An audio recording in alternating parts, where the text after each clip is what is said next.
Good afternoon and welcome everybody. Good afternoon here in Toronto, that is. It's Joe Pochadiniak with McMichael and Associates Asset Management, and I'm really excited to bring in two of our really trusted real estate partners in the 360 Fund from Connor Investment Real Estate. We're going to be hearing from Philip Guyton and Paul Connor.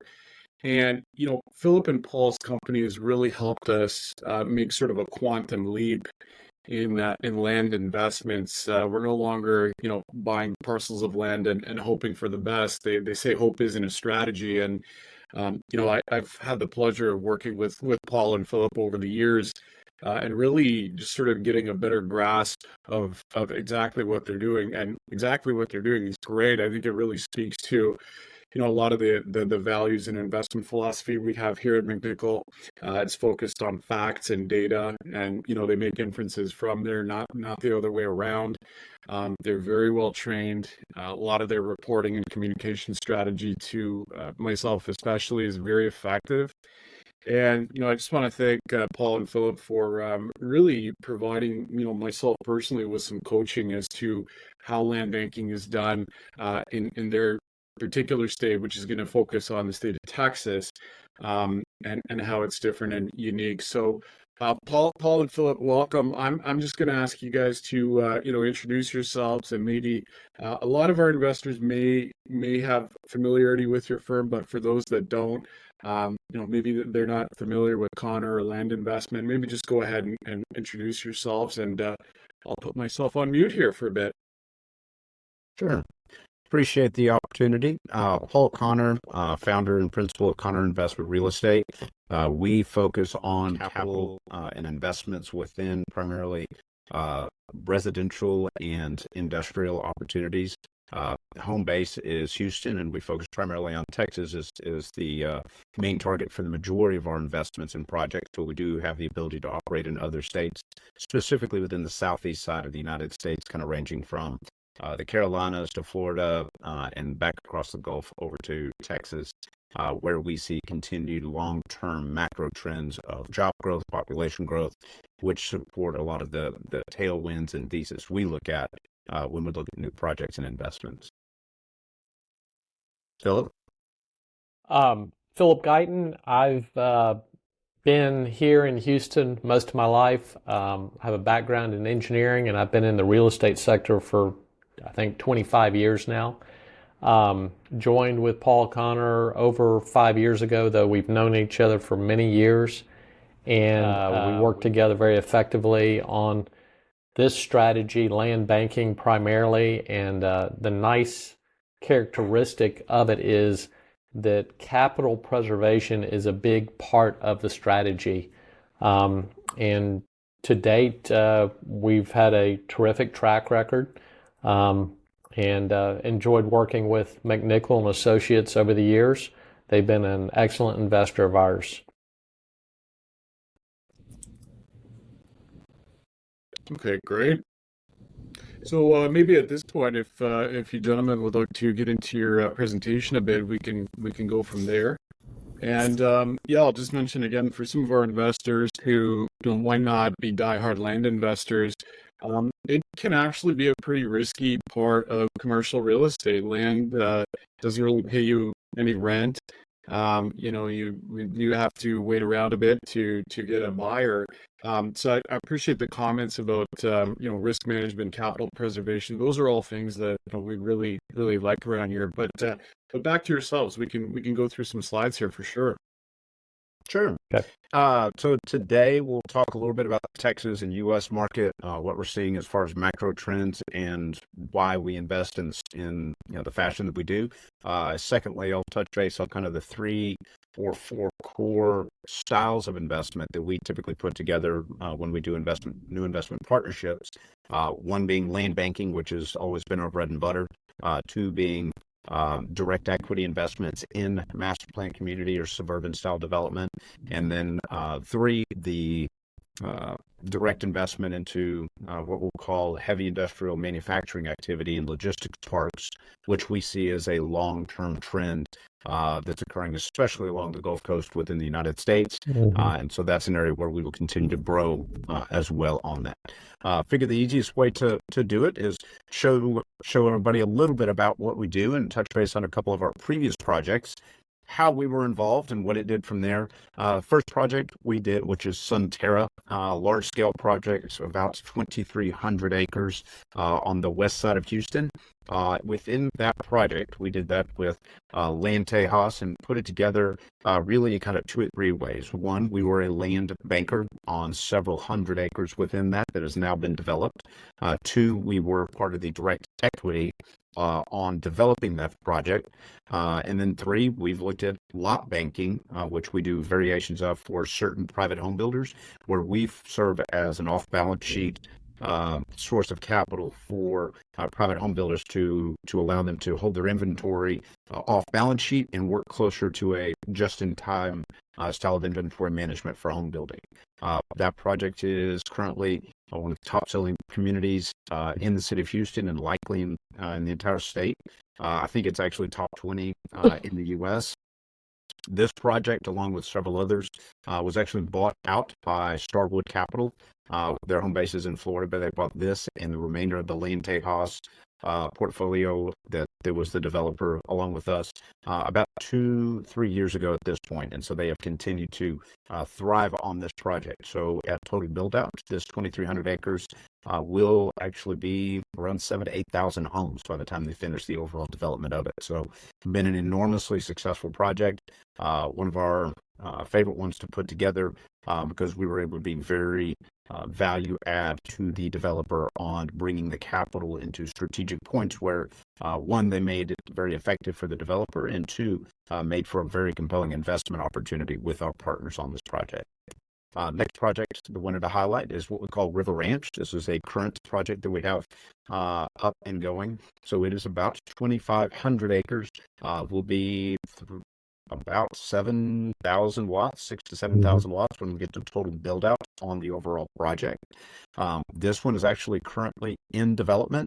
We are both a land banker on the front portion of the property, the commercial piece, as well as a direct equity investor in that project. And in that particular one, we're what we'll call the preferred equity. So we are the first distributions once this project becomes profitable. We will be the priority of distributions on this project. Continues to perform well. We actually just sold approximately 750 lots to 11 different home builders during the last 60 days. And so that project is quickly taking off. We believe that this project will be in the top 3 in the city of Houston by end of next year as the different home builders ramp up operations latter part of 2024 and into 2025. That's great, Paul. And just for our viewers, this is one that, if I recall correctly, our investors are a part of. So that's great. But you're talking top 3. Yeah, no, it's excellent. Absolutely. No, it's in a fantastic position on it. The principles behind the developer, the development entity, several were formerly Land Tejas connections that we had. And in putting this project together, we pre-contracted for nearly 1,000 lots that would be pre-contracted and it'll eventually be sold to the home builders. And that's one of the ways that we help mitigate perceived risk on these projects, is that we work diligently at the very beginning, before we even invest on it, to ensure that there is a viable and determined exit on the property. And that's as you know, and in terms of my discussions in the diligence process for our investors, as you know, and Philip knows this as well, that's one aspect of your operations that I love. And that's one sort of major way in which our investors get the benefits of land investing without, a lot of unfortunately, the risks and drawbacks that can come with it. Absolutely. When it comes to true development deals, such as River Ranch, having it pre-contracted to proven home builders with hard earnest money contracts in place that basically secures their position, it's a way for us to ensure a timely exit on the lot deliveries as those get developed out. And similarly, whenever we do land banks, where we're purchasing dirt, and in that case, it's just raw land, but we put it together in a way to where we have surety of or performance in place for not only getting the entitlements and the engineering, but for the actual repurchase and then eventual development by the developer. So when we put these projects together and these investments, one of the key metrics or key goals is have that exit already tied up and predetermined even before we get into the project on it. And so that helps us ensure successful delivery on the different investment partnerships that we put together. Next project I want to put in front of everybody is the Gulf Inland Logistics Park. And this gets back into what we'll call the heavy industrial logistics park manufacturing, which is we consider one of the long-term trends that's going to be increasing over the next 10 to 15 years as we see companies continue to reshore or move their manufacturing activities back to the United States, whether they're relocating from China or from Eastern Europe or in Western Europe on some of the relocating groups. We see a magnificent amount of interest from large-scale manufacturing, from automotive manufacturers, battery manufacturers, EV production, chemical blend groups, steel recycling groups.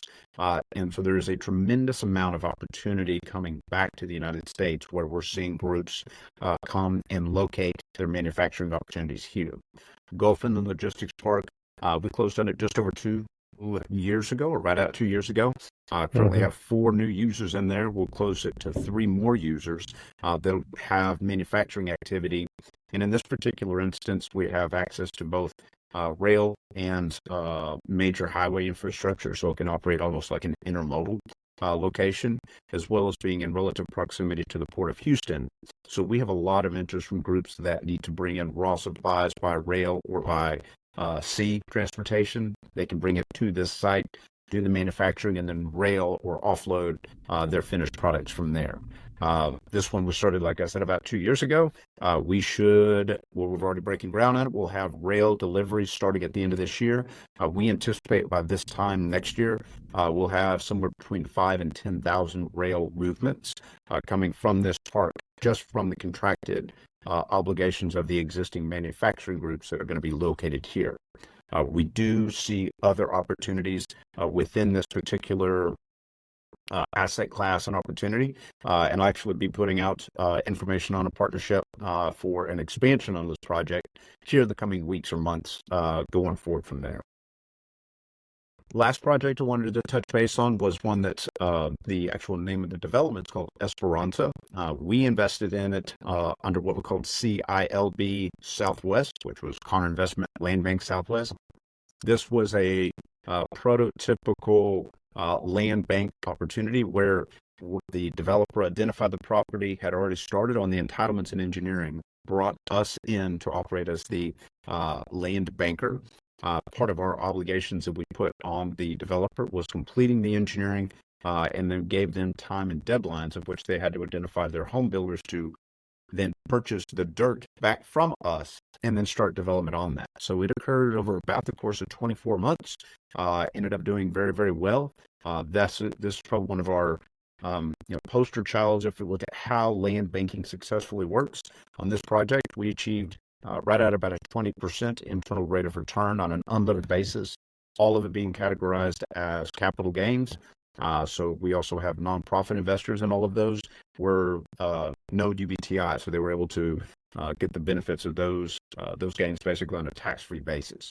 And this is really where our bread and butter is, and this is where we're seeing continued opportunities in the Houston area as well as the other metro areas in Texas, and we're now in conversations with a couple of opportunities, one in Oklahoma and one that's on the further, call it southeast side of the United States, where we're continuing to expand existing relationships into states where we see continued job growth, population growth, and opportunities for investment.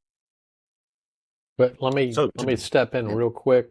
So home builders across the country, whether they're publicly traded or they're privately held, really are in the business of building homes. They don't want to be in the business of owning land, but they need that land for future lots and homes. So when they come across or they're finding nice pieces of land they'd like to buy and develop out, they come to us to work with us to help them keep that land off their balance sheet so they can take it in a just-in-time situation to develop out lots in a phase, build homes, and sell them. And that's their business. So it's very interesting how when you think about the business of development and home building, the home builders don't really want to own land. They just want to sell homes. And once you figure that out, there's an opportunity. That's exactly right. And we see that as a continuing trend. And frankly, the financial stress that we see within some of the banking system actually creates more opportunities for us. So that as debt for, whether it's acquisition that's available to some of these home builders, as that gets harder for them to get, whether it's regional banking or private debt, as that gets harder, that actually creates more opportunities for us, because then we become more critical part of the development process for them, to help them secure the land to be able to have a future pipeline of development. And so we've seen direct impact where we get more inquiries directly from home builders and developers early in the process to try to put together the investments and be able to work with them on land banking projects for them. So we see it as a continued growth opportunity for the next 5 to 10 years, frankly, based off of what we're seeing from long-term growth trends, long-term population trends. Real quickly, wanted to dive into some of the market stuff that we pay attention to. We try to be very informed on both the sales activity, rental activity, understand what's happening in the marketplace to get a better understanding of how that may or may not impact investment decisions that we're looking at. And so we'll dive into some of these quickly. I probably have more slides than we have time, so I'll quickly bounce through them. But if there are questions or comments or what have you, please jump up, interrupt, let me know, and I'm happy to answer questions as we go through it. One of the big metrics we watch is existing home sales within the Texas markets. We're seeing that, from just an old school economics supply and demand standpoint, all of the 4 major metropolitan areas within the state of Texas, that would be Houston, Dallas, Fort Worth, San Antonio, and Austin, all of them continue to have a very tight supply of homes. San Antonio and Austin have loosened up a little bit, but Houston and Dallas continue to be extremely tight on the amount of actual homes that are for sale in the marketplace. You couple that with continued growth trends that we're seeing. We continue to grow both by population and by job. Last jobs report we got for the city of Houston, we hit an all-time high for employment, number of jobs within the metropolitan area. So we continue to see job growth, population growth, but there's simply not enough home supply to satisfy the living quarters that are needed as people continue to move to these areas. The other kind of metric that we see or dynamic is in the financing side of it.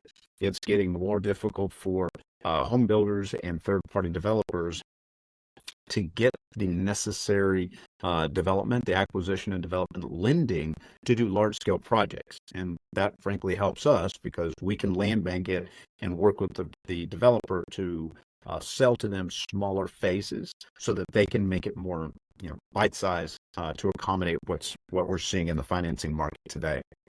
From an overall perspective, when we look at median home prices, which affordability is one of the key things we look at, we've seen the majority of Texas markets, and this is consistent nationwide, peak out and frankly start to cool down, which we view as a positive thing because the rate of increase for the home prices was frankly getting too high to where affordability was becoming more of an issue.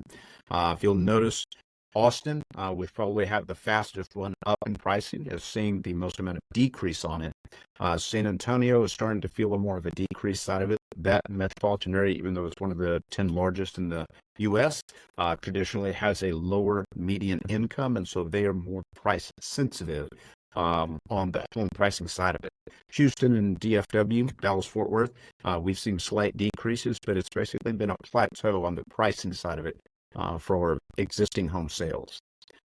One of the key metrics we look at, it's equivalent of like looking at a PE ratio or price to equity earnings ratio within stocks. We look at months supply. In other words, how much supply of lots or of homes are there within different segments. Traditionally, when we look at what's a month supply, we want to see about 6 months worth of inventory at the current home sales rate. We want to see about 6 months worth in that. If we have about 6 months, what that means is you'll see kind of an equilibrium in pricing where you'll have a steady increase in pricing, but it's not an overinflated rate of increase. So currently, Houston, we're sitting at about a 3.6 months of supply of existing homes, which is still far below an equilibrium side of it. You can see that it's increased over the last year to 18 months, and that is as a direct result of increased interest rates and limited supply when things turned, call it mid-2022. We've seen that loosened up. We view that as a positive thing because that takes some of the pricing pressure out of the existing home market, which frankly is good for an overall absorption and purchasing environment within the home industry.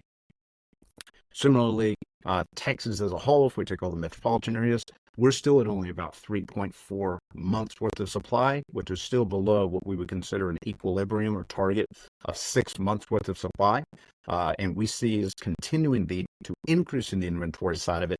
We're anticipating that it'll peak out somewhere between 4 and 5 months of supply as the demand side of it, or population growth, simply exceeds the amount of existing homes that are coming on the market in the general marketplace. One of the, I'll consider unintended benefits or consequences, because there's been such a limit in existing homes, and this is a phenomenon not only in Texas, but we're seeing in other states as well, because there's been a limit of existing homes that have been listed for sale, in large part because people locked in extremely low mortgages 2 to 4 years ago. Those homes aren't coming on the market, and so it limits the amount of existing homes that can be sold in the market, and this has directly benefited new home sales. So as a typical ratio, new home sales would typically be about 10% of overall home sales. In some markets, we're seeing them as high as 30% of the overall market as far as new home sales to total home sales in an existing market. So it has been a direct benefit to new home sales, and frankly, you can get new home sales for better pricing and typically with more attractive mortgage options than you'll see in the existing home market. And so it's been a tailwind for new home sales in large. For the Houston area, we have seen the normal increase. And if you'll notice, in about mid part of 2023 was what we consider the bottom of the volume drop. And since then, that rate of decrease has actually been chipping away. We anticipate we'll be back at 38 to 40,000 within the next 12 months, and that's 38 to 40,000 new single-family home sales. So we went through the pricing adjustment in 2013 from increased interest rates. Home builders responded by doing incentive packages on mortgages and building actually smaller footprint homes. So they'll do that as a reaction to the market so that they are in more affordable home price.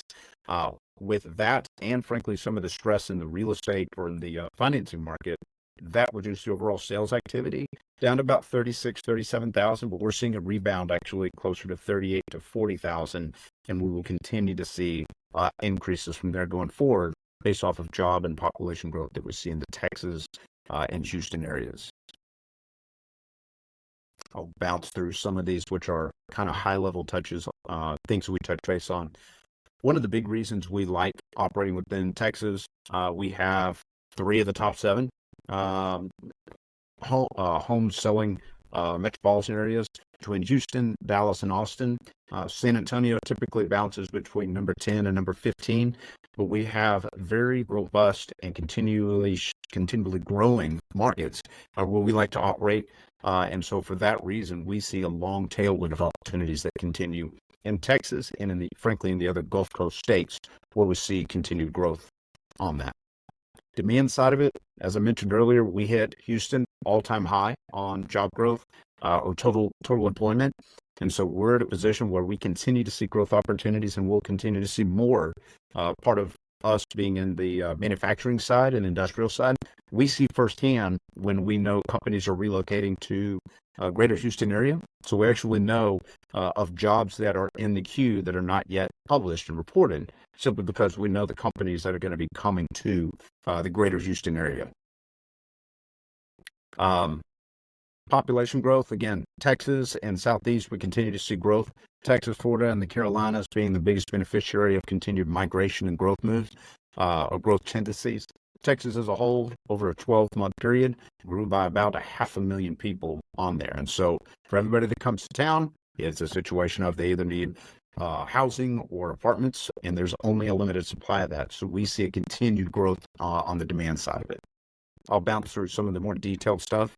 And again, my name is Paul Connor. Philip Guyton is the operating director there, and then Dustin Moody, formerly a research specialist with John Burns and with Zonda, recently joined our team and helps us on our underwriting, finances, and market analysis as we continue to look to new opportunities in the greater Houston market and frankly beyond there. So that's what I've got for today. I appreciate the opportunity to kind of run through some of that quickly with you guys, but wanted to open it up to any specific questions, either on the market side of it or on investment kind of philosophy and opportunities. Yeah, and thanks for doing that. That was a really good overview. There's actually a couple of questions we have, and Ken Hi. is working behind the scenes. One of the things I wanted to touch upon was, and you nailed it with that population growth that drives demand for residential real estate, and in turn the land that it gets built on. But also, it does increase the need for warehouses, for retail space, for medical offices, all of those things. And what I like so much about your approach to land is, again, it's not a speculative high risk proposition. It's rooted in good data. Like, I get your quarterly newsletters, and I'm always I don't want to say surprised that I'm shocked that you're putting out such well-researched stuff, but it's refreshing, I think, is the word.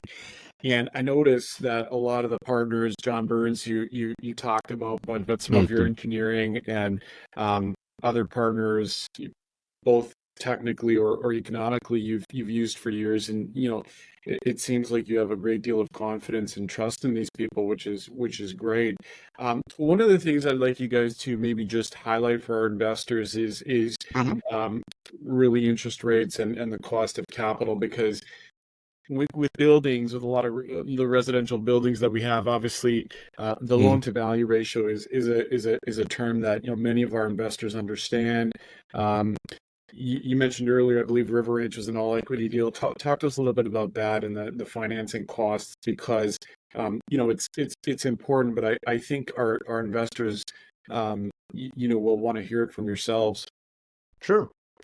I'll attack that probably on a 2 or 3-fold level. So at the very end of the food chain on it is the mortgage rates, and frankly, mortgage rates are something we pay attention to, both 15-year fixed and 30-year fixed. And it's not as much of a function of what the absolute rate is. What we pay attention to is the rate of change within those rates. So, in other words, if rates are consistently at 6.5% or 7%, and they've plateaued, for a lack of a better description, we see opportunities actually tick up. You'll see mortgage applications go up. You'll see home purchases go up.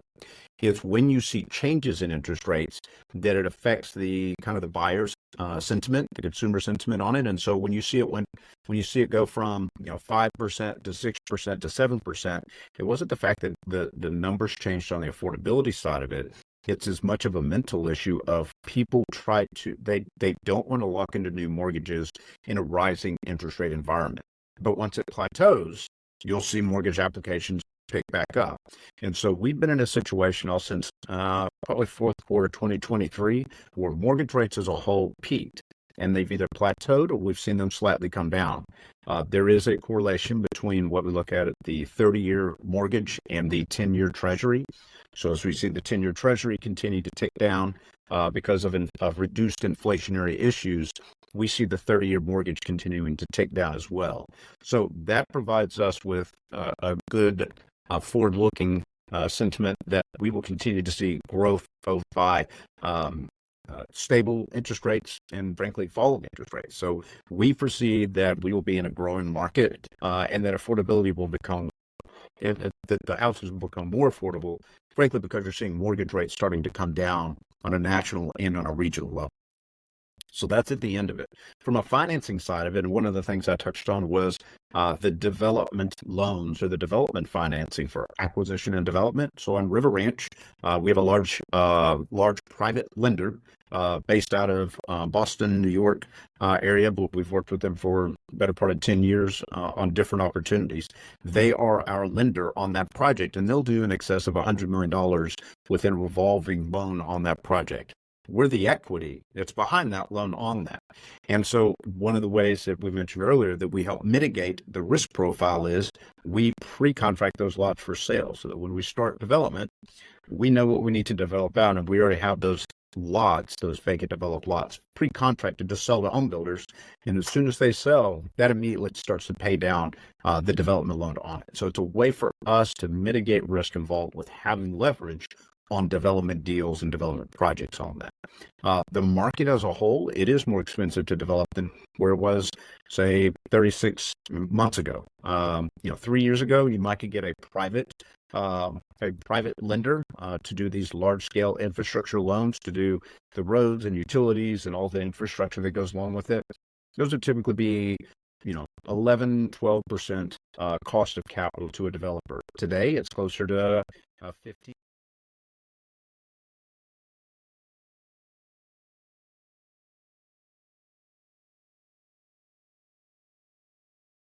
Oh, I think you were just sort of finishing off the tail end of the financing discussion, which I think is really important because many of our investors here at McNichol might not know the exact nuances. Most Canadians are familiar with residential mortgage, but our system here in Canada is a little bit different.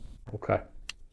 So you want to comment back more on the consumer mortgage side of it, or on the call it the acquisition and development lending aspect on it? More on acquisition and development because I think if I was before we lost the internet signal there, I think you were talking about how it's essentially the supply of capital to groups like yours that actually lowers capital costs.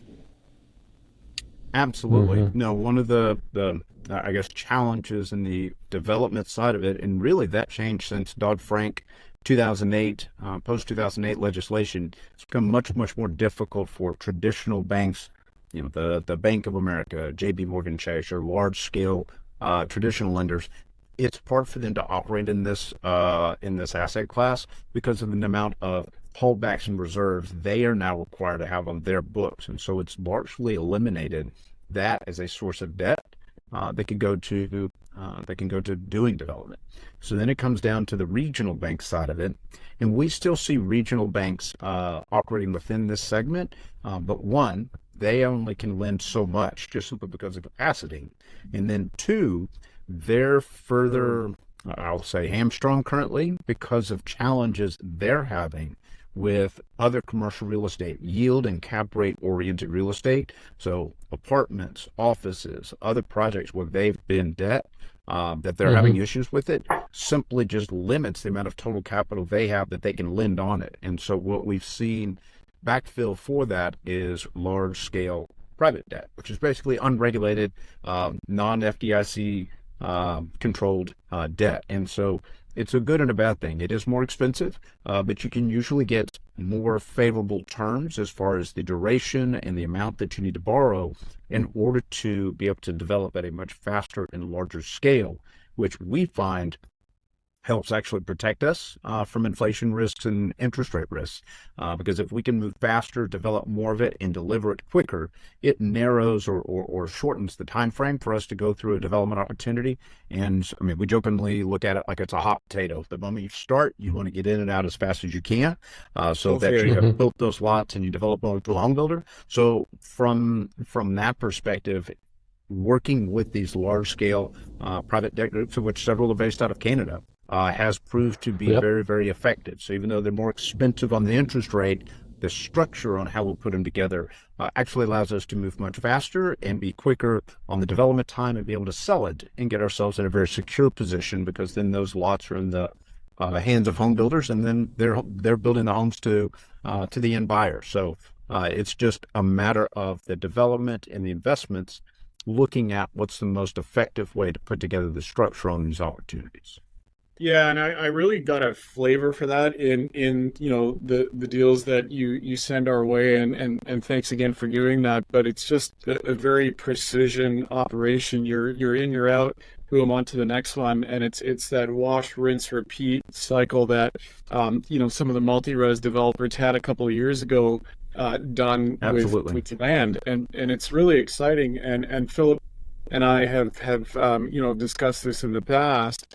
Land by itself, it doesn't look that exciting, but it's more the value add that you bring to it in terms of what you can do for your investors. So we're really excited. Ken, just from your end, are there any other questions that we could ask Paul and Philip while we've got them here? Yeah, I like to say I have yeah, yeah. I like to tell people I have an honorary MBA in commercial real estate, and Paul Connor and Philip Guyton are my two professors. So that's great. Well, gentlemen, I think if that's it, we're happy to call it an early day. We got a long weekend up here in Canada, and then you guys have the 4th of July coming up next week. So the best to both of you. Thank you for agreeing to do that, and we'll continue to look forward for more exciting land stuff coming our way up here. Great. Thank you, Excellent. Joe. Appreciate it. Thank you. Thank you, guys. Thanks.